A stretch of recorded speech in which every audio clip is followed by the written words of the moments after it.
36 जिल्हे, 36 बातम्या. News G9 Maharashtra. उत्तर तुमच्या प्रश्नांची.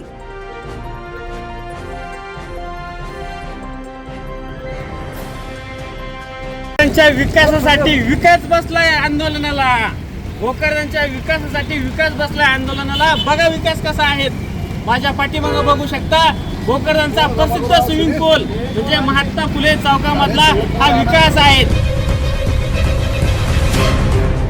भोकरदन शहरातील रस्त्यांवर साचलेलं पाणी स्वच्छ आणि नियमित नळ पाणी पुरवठा आणि नाल्यांची तात्काळ सफाई या प्रमुख मागण्यांसाठी सामाजिक कार्यकर्ते विकास जाधव यांनी प्रशासनाविरोधात आगळे वेगळे बेशरम आंदोलन सुरू केलंय. रस्त्यांवरील तुंबलेल्या पाण्यात बेशरमाची झाडे लावून त्याच पाण्यात बसत त्यांनी प्रशासनाचं लक्ष वेधण्याचा प्रयत्न केलाय.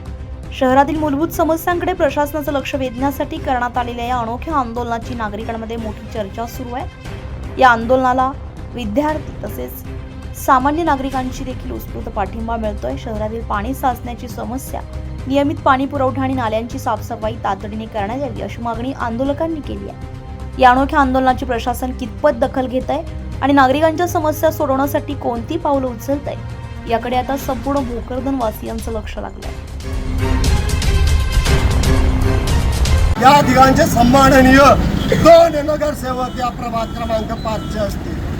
त्यांना मी या ठिकाणी तळमळीनं अतिशय पोटतिडकीनं विनंती करतोय.